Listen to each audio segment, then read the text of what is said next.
Andrew Tate apparently is back in the news due to this conversation that he had with Piers Morgan. It is a very heated conversation. It is about Israel and Gaza. And this is part 2 of that conversation. Now, I will say this. We know that, Andrew Tate had also allegations against him. That's something that is briefly mentioned in this interview as well. But one thing I do want to say here is that you would think out of all the conversation that Piers Morgan has had with people about this particular issue, that Piers Morgan would be able to get it through his thick skull what the Palestinian people are going through. Now, I saw there's a conversation with him and Norm Finkelstein. I'm going to have to check that out. Hopefully Norm was able to wake him up, right, in reference to this issue, because even in this conversation with Andrew Tate, it's like he just doesn't get it. Get ready, folks. Grab your popcorn. Here we go. I want to turn to the war between Israel and Hamas in Gaza. What is your view of this war?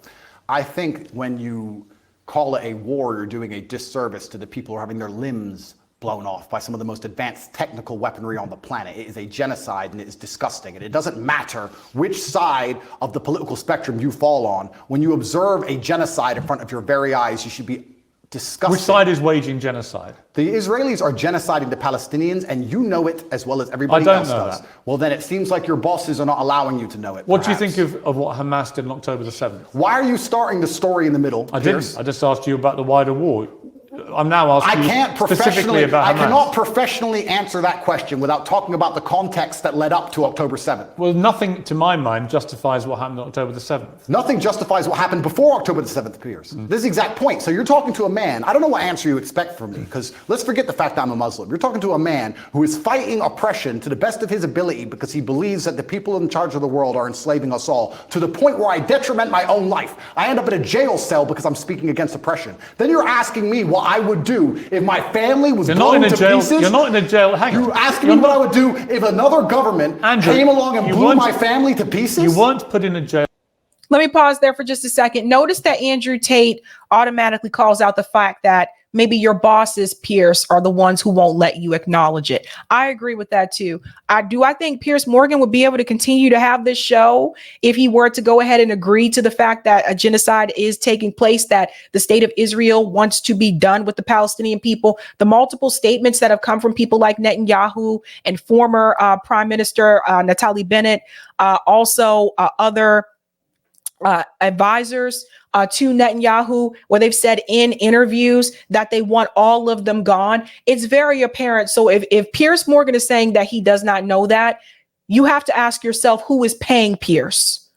We all need to start asking that question. Who is paying Piers Morgan? Because Piers Morgan is not independent media. So we need to figure out where he's getting his check from. Jail cell because of any oppression. Absolutely, I was. No, you weren't. Of course you I were was. put in jail cell because you've been accused of serious sexual crimes. I would not have been accused if I was not monumentally successful in speaking the truth. Let me ask you again. It's a simple question. Some people can answer it straight away, including pro-Palestinians people I've had on my program. Many are very quick to say absolutely. Do you believe Hamas are a terror organization? And that's a very interesting question, but I think you're peddling asininities. Well, just answer the question. Can somebody do me a favor? Google asininities and find out if it's a word. I know what it means. If it's not. Notice how he said the word. He said, you're peddling asininities. Say it with me, guys. Asininities. Make sure it's added to Webster on Top G's orders. Okay. Just, are they a terror group? You're peddling asininities because I'll tell you why, Piers. Let me answer the question. No, I'm not. Of course you are. It's a simple question. That's like me asking. I'll tell you why I asked. Because the UK, where you were born, prescribes Hamas as a terror They organization. also prescribe me as dangerous to children in schools. Let me explain something to you, Piers. You're not prescribed as that. If I were to sit here and say, is stealing wrong?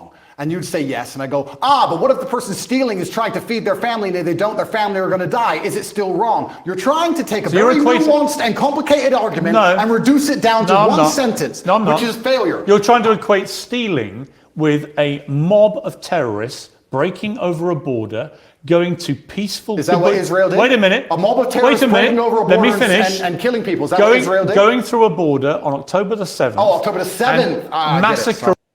First, I want to pause here for a second. What border? What border? I'm going to say this again for like the 10th time.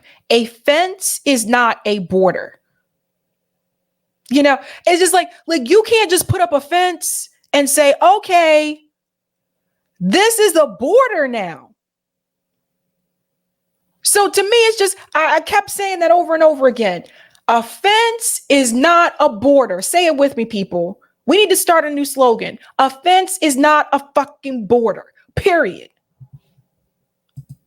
But notice how Piers only wants to start with October 7th after everything that people have said about this issue on his show to his face. Bring young people at a festival, massacring families in their homes in a kibbutz, setting fire to them, cutting their heads off, killing babies. Oh, killing 40 babies, that was true. Well, fine. Were the babies vaccinated?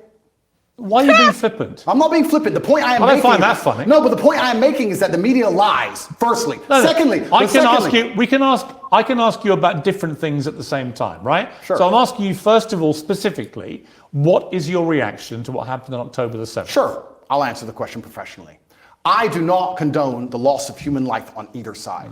I think anybody doing anything which directly damages civilians is disgusting and abhorrent. However, I would be an amateur if I could not sit and pretend I do not understand the motivations behind either side. This is not even me taking a side. I understand why Israel is doing what it's doing. I understand why Palestine is doing what it's doing. However, I still call the Israeli actions absolutely abhorrent and genocidal. Okay, we're going to come to Israel's actions, I promise you. We will ask that question specifically.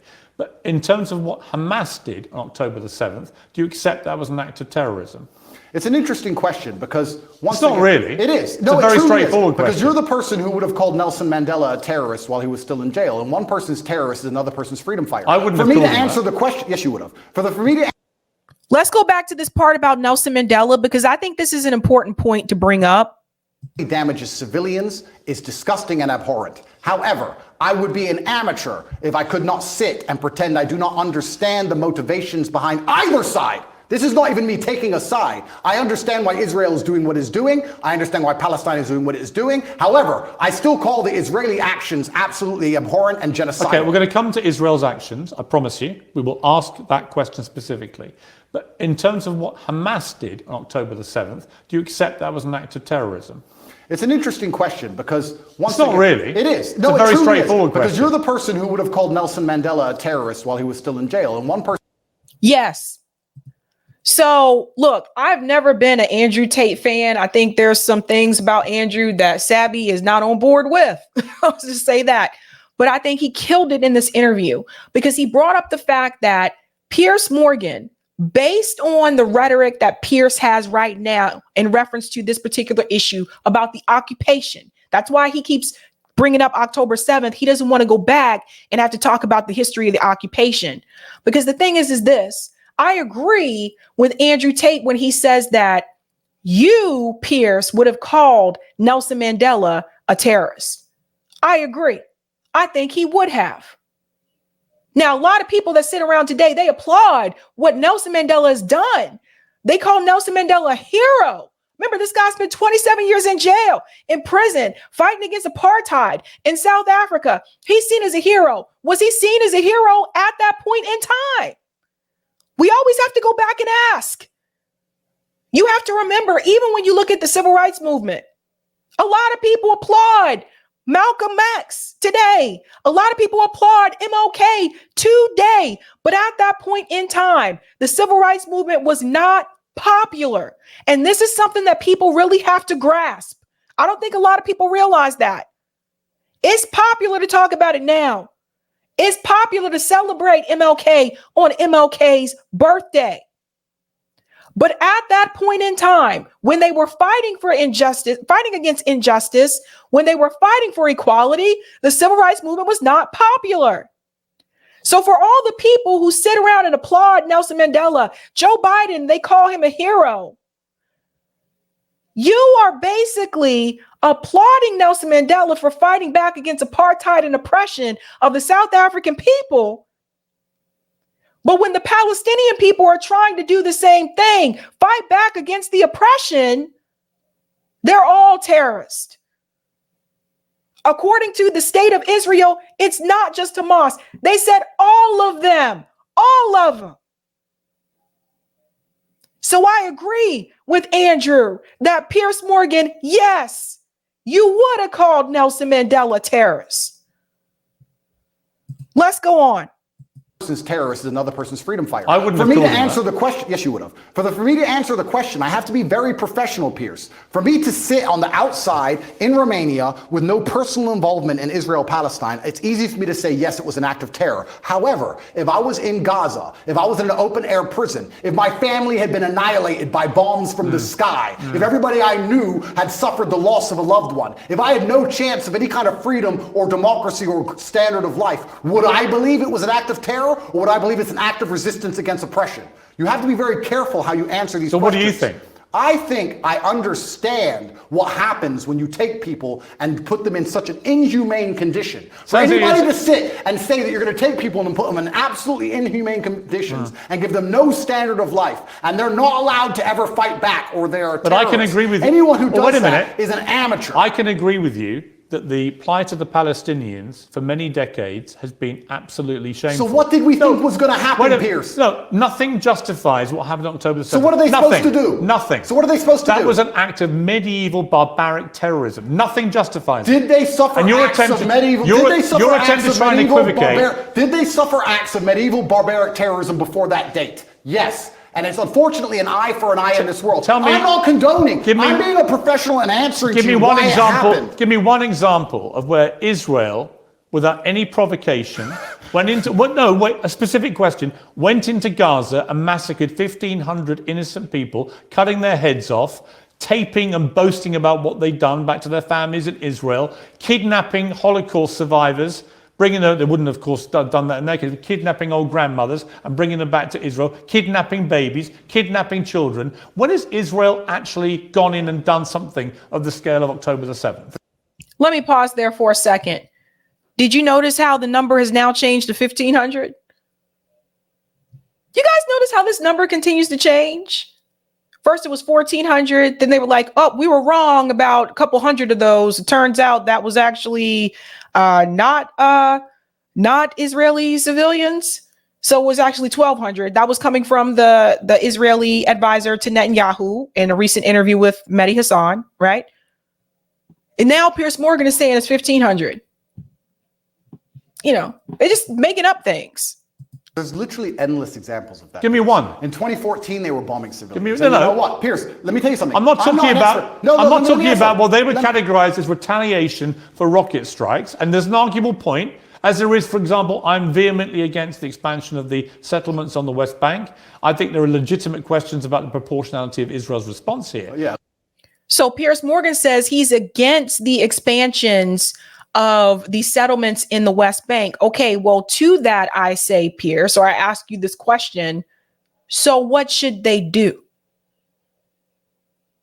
You see, because it's one thing to say you're against something. It's another thing to say, okay, what is the answer? What is the solution? What should the Palestinian people do in the West Bank? If you're against those settlements, the UN has declared those settlements to be illegal. So what should what should they do? What should they do? Stay there and continue to be occupied? Stay there and continue to have their homes stolen from them? I bet you if someone showed up to Piers Morgan's house and said, this house is mine, get out, I own it, and get off the land, I bet you Piers Morgan wouldn't let them take that house without them catching his hands. But he's privileged. He's a rich, privileged dude. And in the past, when the Palestinians have had peaceful protests, the IDF actually shot at their feet. Piers Morgan isn't willing to admit who's in power and who's not. But in terms of what Hamas perpetrated on October the 7th, there is no instance of Israel doing that to the people of Gaza. And you have to accept that. If you don't accept that, you're either deluded or you're deliberately not wanting to say the obvious, which is that was an act of terrorism, because you're concerned about upsetting people in Palestine. Is that the case? Let me go back to my first point when I said you're peddling asininities. The reason I said that word is to look at a situation, no matter how heinous and to ignore all of the context and pretend that you do not understand why said situation happened nothing justifies terrorism on that scale. Nothing is asinine. No, it's not. Because it's not about justification. Let me tell you why. Piers, it's not about justification. Let me tell you. No, it's about understanding the realities of the world. Let me tell you the reality of the world. Hamas came to power in 2005. Hamas's initial founding charter made it clear that they are for the eradication of Israel. And on October the 7th, they proved what that means is they will kill every Jew they can get their hands on. They are an existential threat to people in Israel and to Jewish people. And that is, I'm afraid, the purest personification of a terror group. I also think by doing what they did, as they have done since 2005, they weren't representing innocent Palestinian people in Gaza. Who are suffering now. They knew, yes, but Hamas knew when they did what they did that Israel would respond the way they did and that thousands of innocent Palestinians would get killed. They knew that, and they still... But Hamas didn't exist in 1948 or the 50s or the 60s or the 70s, and Israel was occupying and oppressing the Palestinian people then. Who's to blame for it at that point? This is why I say you can't just start with October 7th. Did it. So my question for you is, why can't you, which is my position on this, is very straightforward. What Hamas did was an act of terror, an absolutely despicable act of terror, and should be called exactly what it is. And they are now demonstrably a terrorist group. That is why they were rightly prescribed that by the UK and America and other countries. And to try and pretend they're not makes you sound like Jeremy Corbyn. And I can't think of a worse insult to throw at you, right? So I don't think me and Corbyn agree on that. But I also think there are legitimate questions to come about the way Israel's responded. We can come to that. But I just want to ask you one more time. Is what Hamas did on October the 7th an act of terrorism? I think, Piers, it is peddling asininities for you to pretend that enslaving You sound people... like Jeremy Corbyn. No, let me answer the question. 15 times he refused to answer the question. Let me answer the question. You're now up I'm to not about, refusing. You're now about 3 or 4. If you look... Are they a terror group or not? They're one team's freedom fighter, and they're deemed a terrorist What do group. you think? I think that if you lock people in an open-air prison and steal their land, they're going to retaliate. So they're not a terror group? I think they're going to retaliate. They're not a terror group? One team's terrorist is another Okay, we're team's now up to freedom about fighter. 8. Are they a terror group? And also... So here's the thing. We create this type of response. I'll give you an older example that actually doesn't involve Israel or Gaza. We create this type of response. Look at someone like Saddam Hussein. Brutal dictator. But not our country. Right? The US government comes in and says we got to overthrow Saddam Hussein. But make no mistake, this was not about because he was a dictator or how he treated his people. This was all about oil. Then they tried to lie to us and tell us it was about weapons of mass destruction, that Saddam Hussein had weapons of mass destruction, only to find out that that was not true. That was a lie. The US government goes in, they take out Saddam Hussein, overthrow the leader. That gave rise to ISIS. So then ISIS rises up and starts to spread throughout the Middle East. We create it. We create the terror. I want to make this very clear to people to understand. The United States government, from what I have seen, I believe we create the terror.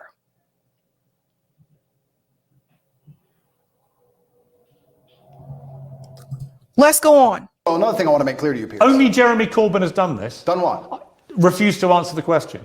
I think that what they are doing is seemingly deemed an act of terror by the people that the terror... Don't use weaselly words. They're not weaselly. Of course the Israelis think they're a terror group, and of course the Palestinians think they're freedom fighters. It's stupid that you're asking the question. Most of the civilized world thinks they're a terror group who committed an act of terrorism. It's not difficult. What they did was an act of terrorism. And I think that if Israel continues to conduct acts of terrorism on the Palestinian people, they're going to do nothing but strengthen the reaction. That's a different conversation I'm about to have with you about Israel's response. So that's a really interesting point that he makes there about they're going to strengthen the reaction. This is something that people need to pay close attention to, because all of the people that have been killed in Gaza, what do you think the children who are still alive What do you think their memory and their opinion of the state of Israel and the U.S. government is going to be after all this is done? You know, kids don't remain to be kids. Children grow up into adults. These are the kind of things people really need to think about. What happens to those children when they grow up after seeing what they saw? We created. But before I get there, one more time, is Hamas a terror group who committed an act of terrorism? I think that when you lock people in an open air prison, you're going to have to you're not expect going to retaliation. Answer. You're not No, because I have to. There's people who are. First things I want to say, Piers. If you don't mind me saying, I think it's spineless. Sure. I do. That's fine. You sound like Jeremy Corbyn. Well, that is an insult. Did you see my interview with him? No. Right. 15 times last week, I asked him the same question. 15 times he prevaricated and wouldn't answer. Eventually, when someone does that enough times, you know what they really think. Okay. You don't think they're a terror group. Well, let me answer. You don't think they're a terror group. No, what I think is this. On certain Because I'd be really curious what you think an act of terror is if it's not massacring 1,500 innocent people, it's not including Holocaust survivors, Piers. Kidnapping babies, decapitating people, cutting their limbs off, raping women. Yeah, talk about missing limbs. We're going to talk about that when we talk about what we Israel are, have done. But when we get there, it'll be in the context of you not admitting that was an act of terror. Well, let me answer the... Again, to this day, I have seen no evidence that is proven to be true. Question for the final time. I am a realist. And as a realist, sometimes you do not come to the conclusion of labeling good guys and bad guys. The world is not black and white. Hamas are bad guys. No, the world is not black and white. The world is actually very gray. Anybody who sits and thinks there's nothing clearly a good guy, there's nothing gray about what Hamas did, and clearly a bad guy does not understand how the world works. And as a realist, what you do is you look at scenarios and you understand why they happen, how unfortunate they are, how unfortunate the loss of human life is, how civilians die on both sides, how innocents are dying in a chess game played by the elites on both sides. Both sides, you have innocent people who didn't even vote for the person making the decisions, who are ensuring their death, signing their death warrants. It's unfortunate on both sides. But listen, sir, you would not advocate Russia doing any of the things to Ukraine that Israel is doing to Palestine. You would not. Boom. And that is a mic drop moment. Russia has been doing exactly that. Russia has not done a fraction of the things to Ukraine that Israel has done to Palestine. Russia illegally invaded a sovereign democratic country and has committed a barbaric rampage, trying to seize as much of Ukraine as it can, bombing maternity hospitals, killing innocent women and children. Right? Don't even try and have some kind of this is genuine equivocation of this. I will. A Hamas rocket, a tiny Hamas rocket that can make a pothole in the road, and then they get hit back with cruise missiles. Let me ask you a question. Ukraine sent a drone and it hit the Kremlin. A drone attack. It did nothing. It damaged some shingles. If Russia decided to then respond with a missile attack on a hospital and annihilate 800 people, it has been. Do you think that would be allowed? That's exactly what it has been. Would you advocate? Right. But when that happened with Russia, the difference is the United States government called that a war crime. They called it a war crime. But when Israel does it, they're not willing to. South Africa's president has just called it a war crime. The U.S. government is not. So they are showing favoritism towards the state of Israel. They're letting Israel get away with things that they did not let Russia get away with. I think that's the point that Andrew Tate is trying to make. Would you support that? Have you seen the state of Mariupol, which they leveled to the ground? The Ukrainians did level it. Correct. No, the Russians. 2014. The Russians leveled Mariupol. And my question to you is, would you advocate those reactions? Let me ask you another question, Piers. This is a genuine question. Let me ask you a question, because I want to understand your point of view. It's actually my interview with you. Yeah, but you tried to understand mine. I just want to understand your point of view. If I believed, or if Israel believed, that one of the people in your house was a terrorist and decided to destroy your entire house and kill your entire family, would you sit and say, well, maybe there was a terrorist inside, I accept that? Or would you be enraged?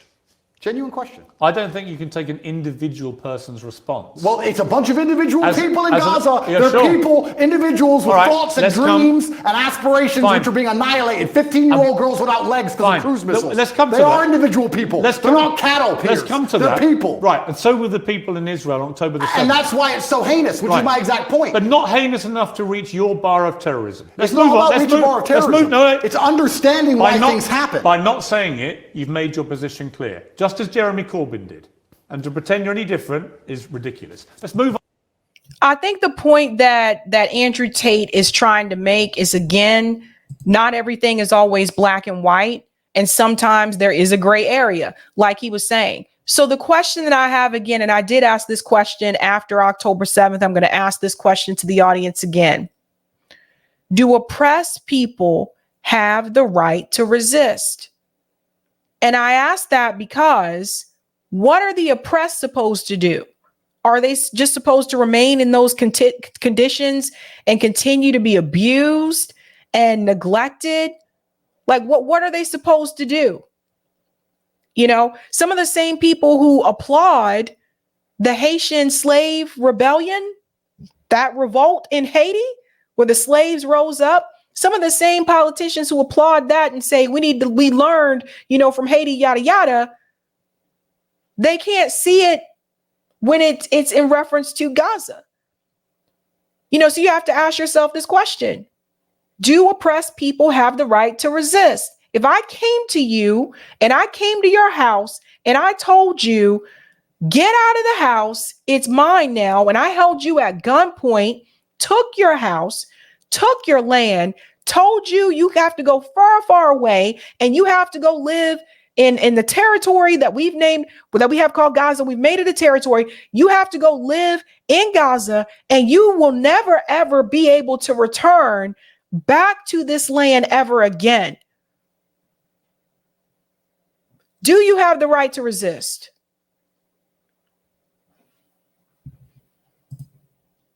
On to Israel's response, because there are legitimate questions about this. Hamas embeds itself, 35, 40,000 terrorists in my estimation. You can call them whatever you like.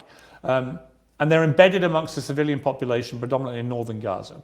We know from intelligence over the last 20 years, which you won't believe because the Matrix has made it all up. Correct. But we know from intelligence that historically Hamas likes to embed itself, particularly around things like schools and hospitals and mosques, because that makes it more difficult if the Israelis attack. Yeah.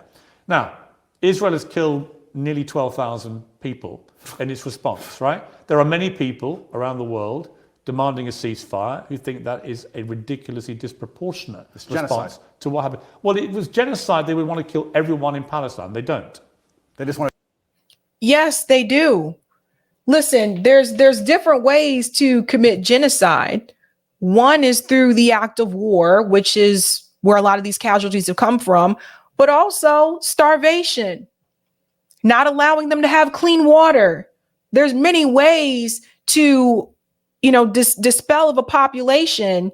It doesn't have to just be from the warfare. And Piers knows this. Piers has been told this by multiple people, not just Jeremy Corbyn. Cenk Uygur was on there, had this conversation with Piers Morgan. Norm Finkelstein just had this conversation with Piers Morgan. There were multiple people that have come on to talk to Piers Morgan about this issue. He's very well aware. But Piers also knows who writes that check. Drive them all out. Whereas Hamas do want to kill every Jew. That is actually what genocide is. You know what's actually interesting? Because you've spoken about this subject to people more who actually understand the conflict better than I do. Mohammed Hijab understands it better. Low-key understands it better. I'm talking from a very general humanistic perspective because I don't understand the absolute intricacies like they do. Do you know what genocide means? Of course I do. Right. Genocide means you want to eradicate an entire people based on race or ethnicity. Israel clearly doesn't want to do that. That's a lie. We talked about this a couple of nights ago, Netanyahu's version of the greater Israel. He talked about this himself. He presented this to an audience of people about the greater Israel. I'll pull up the map here while you listen to this. I'll show you what it's supposed to look like. To the Palestinian people. Clearly not. If he did, he wouldn't tell a million of them, as it turned out, who moved south. Now, there are arguments about whether to attack them as they moved. Well, some people got hit as they moved. Oh, some people got hit. Yes. Some people got hit. You know what? You know Andrew, what happens? You know what, Andrew? Wait till it's your son, son. You know what? Wait till it's your son. I agree. And you know what, Andrew? War is horrific. It's horrific. The question is it a just war for Israel to go after Hamas? And if it is, and you believe as I do, Hamas has to be got rid of, how do you do that? If you don't do it the way Israel is doing it, how do you get rid of that terror group? Now, you won't agree with anything they're doing because you can't even categorize them as a terror group. No, the reason I won't agree with them is because I'm a human, Piers. And please let me answer this without being interrupted.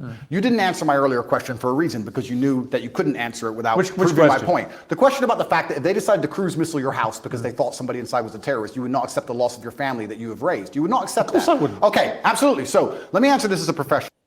So you just heard that. Piers Morgan said he would not accept it. What's funny is I'm a humanist. Like I said, a professional what, by the way? The professional. Please let me answer. Let me answer. What are you? What are you speaking? You say you're speaking to professional, and I'm talking about this from a humanistic perspective, right? And like I said, you've talked to people more knowledgeable than me on the details of the subject. Right. Listen to me very carefully. I thought we lived in a democratic society. You just said 35,000 Hamas terrorists, and this is the thing that's most upsetting to me. This is what genuinely upsets me. Israel intelligence will say a guy's a Hamas terrorist. Has that guy gone to a court of law? Has there been a democratic process? Has he been proven to be a terrorist? No. They've just decided from their intelligence that couldn't see an invasion coming from hundreds of miles away. So this intelligence is actually it's not great. No. So they've decided this person might be an intelligence without court case, without any kind of democratic process, and because of that, they've decided to annihilate civilians along with him, and it's all just collateral damage, and nobody should care. That is not a humanistic perspective, and that is disgusting. And any person in the West who is advocating for that is a hypocrite. Because if it was turned on them, if the American government said, we think the person in your shopping mall, one of the people you were shopping alongside in the mall, might have committed a crime. We didn't take them to court. We think they might have, so we killed your whole family. Get over it. So the last time is a clown and a hypocrite. So the last time. Okay, and we'll go ahead and stop it there just because, I mean, it is really long. You can watch the entire interview on Piers Morgan Uncensored. It's called Part 2. Andrew Tate talks Palestine and Israel with Piers Morgan, latest interview. Remember, this is Part 2. So just keep that in mind if you're looking for the rest of this particular conversation. But I want to show you that greater Israel, because I do think that Andrew Tate made his point there, what he was trying to do, because he got Piers to admit, let me take this off of here, sorry. He got Piers to admit that he would not be okay with that. He would not be okay if they're trying to get one person and they killed everybody in the house that's in his family. He would have a problem with that, which is the point that Andrew Tate was trying to mention. So again, that brings up that question. Do occupied people have the right to resist? And that's what I want people to really think about. Now, he keeps saying that they're not trying to get rid of the Palestinian people. According to the greater Israel, and you got to see this again, Netanyahu talked about this. This is not something I made up. This is not an opinion. This is something that he talked about on the world stage. This idea of the greater Israel. I want to show you what that would look like. The green area indicates the Palestine claimed by the World Zionist Organization as of 1918. This is what they want the greater Israel to look like. This would include the southern part of Lebanon, part of Syria, part of Jordan, and even a little slither of Egypt here. So as you can see, there is no West Bank, there is no Gaza. The idea of the greater Israel is to spread into some of the other neighboring countries. So when Netanyahu told them, the Palestinians, they need to go into Egypt. I mean, you can't just walk into Egypt like that. Egypt has to let you in, and Egypt is not doing so because they know exactly what Netanyahu's trying to do. Netanyahu's trying to push the Palestinian people off of the land, completely out of the area, and deny them the right to return. So again, what would have happened if Egypt would have said, yes, come on in? Netanyahu would have made it so that those people would never be able to return to Gaza again. And that's what people have to understand. So this is the plan, folks. And it's like when people When you're a colonizer, you don't show up to a country and say, I'm just going to take the east side. The goal is to expand. As long as the Palestinian people are in Gaza, as long as the Palestinian people are in the West Bank, they can't do that. So they have to find a way to get them out. Now, why would they want part of Gaza? Because of the resources along the Gaza coast. Why would the U.S. support this? Because the U.S. also wants access to those resources along the Gaza coast, which include gas and oil. All of this in an attempt to make sure that oil stays in the hands of the West and the Western allies, not in the hands of the Arab countries. They don't want Jordan, Egypt. I'm going to throw Saudi Arabia in here too, but Saudi Arabia kind of has its own thing with oil, but they don't want those countries, Lebanon, Syria, Jordan, Egypt. They don't want them to control the oil. This is another reason why we need to get off fucking oil. This is why we need to move away from oil. We need to move away from coal. We need to stop depending on this stuff.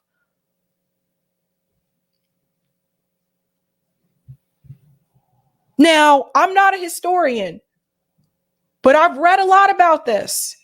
And I didn't start reading about it after October 7th. The very first time I actually covered Israel and Palestine was when I started this show 2 years ago, actually almost 3 years ago now. That was the first time I covered it, where a little girl was standing in rubble and she said, what am I supposed to do? I'm just a kid.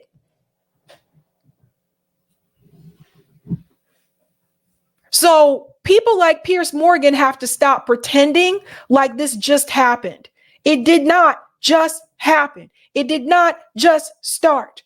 Israel has been attacking people in Gaza for years.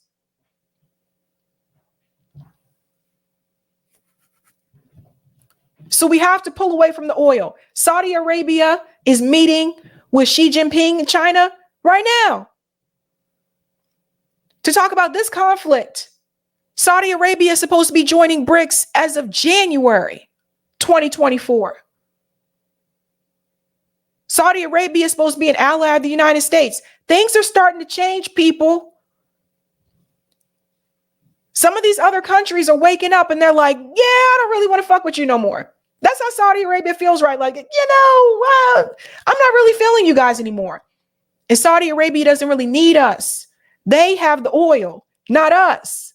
We need them.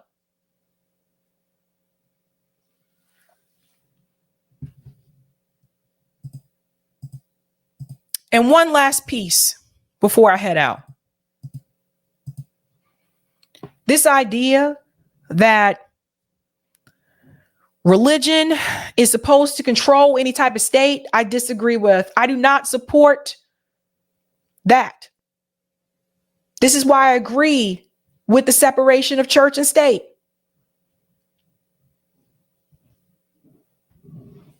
Sometimes I wonder if religion is it just makes things worse.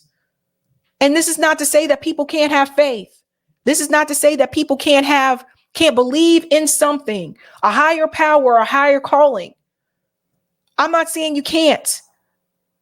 But when it gets to the point where religion basically becomes the law, that's dangerous. Imagine if your state was a Christian state and the laws of the Bible were the laws that were practiced in your state, but you're not Christian. You don't practice, but you have to follow the laws anyway. Or since you're not Christian, you're removed. Do you know how dangerous that could be?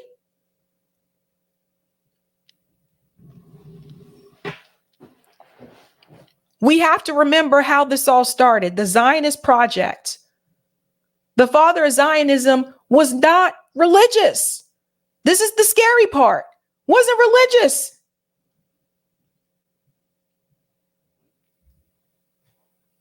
So how long are we going to continue to let something like this just continue, these people are just being slaughtered. And they have no resources. They're not the ones in power.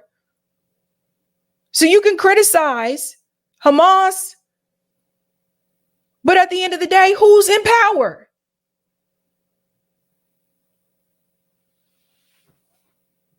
These are things we all need to think about. Go to some of the comments here. Croaky says, don't like Tate, but this was pretty based. Eli said, Andrew did well with this interview. He has a boyish charm on this topic in some moments. I was never a Tate fan, but this was endearing.